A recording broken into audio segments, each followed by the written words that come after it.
Bismillahirrahmanirrahim. Assalamualaikum warahmatullahi wabarakatuh dan salam sejahtera diucapkan kepada semua warga Lembaga Pertubuhan Peladang dan semua warga Peladang seluruh Malaysia.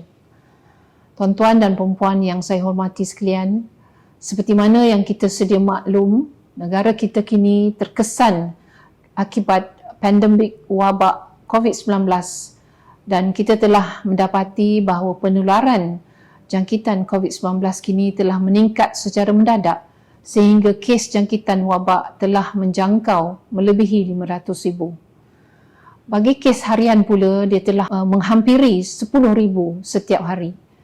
Kewujudan varian-varian baru juga telah merupakan satu kadar yang menyebabkan keboleh jangkitan yang begitu tinggi dan begitu pantas. Dengan yang demikian, kerajaan telah membuat keputusan bahawa pelaksanaan penutupan sektor ekonomi dan juga sektor sosial fasa 1 bermula pada 1 hari bulan Jun sehingga ke 14 hari bulan Jun tahun ini. Bagi fasa 2 dan fasa 3 pula, kita akan melalui pembukaan beransur-ansur sektor ekonomi dan sosial dengan SOP yang akan dilaksanakan tertakluk kepada arahan Majlis Keselamatan Negara dan Kementerian Kesihatan. Dalam tempoh lockdown ini, sekatan pergerakan dalam negeri bagi rakyat mendapatkan keperluan asas dan akses kesihatan adalah dibenarkan. Pembekalan perkhidmatan penyediaan makanan termasuklah pembekalan bahan mentah, pembungkusan, penghantaran, peruncitan, pasar raya, pasar awam, pasar borong, di mana perkhidmatan perlu ataupun essential service juga dibenarkan. Ini menunjukkan bahawa walaupun dalam status total lockdown, sektor agromakanan adalah merupakan satu sektor di bawah keperluan asas bagi rakyat untuk menjalani kehidupan harian tanpa gagal. Sehubungan dengan itu, semua aktiviti ekonomi di bawah Kementerian Pertanian dan Industri Makanan telah dikategorikan sebagai essential service, termasuklah aktiviti-aktiviti yang melibatkan semua usahawan dan peladang serta institusi pertubuhan peladang, supaya ini membolehkan semua institusi pertubuhan peladang beroperasi dalam sektor pengeluaran, proses huluan dan juga pemprosesan di peringkat hiliran. Ianya akan mengatasi kekangan rantaian pembekalan makanan negara serta dapat mengekang kenaikan harga makanan dan bahan mentah bagi memenuhi keperluan makanan seharian. Pihak MKN juga telah memberi kebenaran kepada kompleks pertubuhan peladang untuk beroperasi. Perkhidmatan seperti jualan input pertanian dan pengeluaran makanan bagi memastikan bekalan makanan dan semua hasil pengeluaran peladang dapat dipasarkan adalah dibenarkan juga.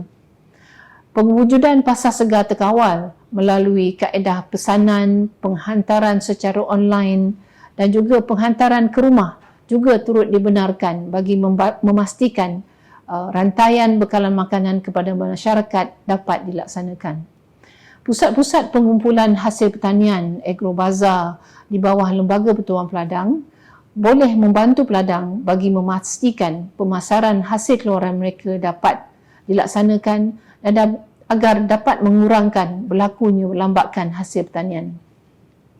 Marilah kita teruskan perjuangan ini dengan niat yang baik untuk terus memenuhi peluang dan ruang dalam jaminan rantaian bekalan makanan yang merupakan keperluan rakyat kita untuk kehidupan seharian, dan dalam masa yang sama kita boleh memanfaatkan peladang dan institusi peladang. Nasihat saya agar semua warga LPP dan Pertubuhan Peladang untuk terus komited dan sentiasa memenuhi SOP yang ditetapkan bagi membantu negara kita memutuskan rantaian jangkitan COVID-19. LPP dari semasa ke semasa akan mengeluarkan arahan supaya kesemua warga LPP dan Pertubuhan Peladang dapat mengamalkan langkah-langkah keselamatan, termasuklah pelaksanaan BDR bagi mengelakkan kesesakan berlaku di premis-premis pejabat Lembaga Pertubuhan Peladang dan di Pertubuhan Peladang. Ini adalah selari dengan strategi yang diatur oleh pihak yang berkuasa agar perkembangan semasa ke semasa ini dapat kita lihat dengan lebih baik. Di kesempatan ini juga saya ingin menyeru kepada semua warga Lembaga Pertubuhan Peladang dan juga warga Pertubuhan Peladang serta semua masyarakat Peladang untuk berdaftar dan menerima vaksin COVID-19 yang telah diberikan kemudahan oleh kerajaan. Patuhilah SOP yang dikeluarkan agar jangkitan wabak ini dapat kita putuskan. Semoga Allah Subhanahu Wa Taala sentiasa memberikan perlindungan kepada diri kita, keluarga kita dan negara kita. Adalah diharapkan LPP dan juga Pertubuhan Peladang diberikan rahmat dan barakah untuk terus mencapai kejayaan dan kecemerlangan dalam memberikan perkhidmatan kepada semua golongan sasar. Dengan itu saya sudahi dengan wabillahi taufik wal hidayah. Wassalamualaikum warahmatullahi wabarakatuh. Lindungi diri, lindungi semua. Terima kasih.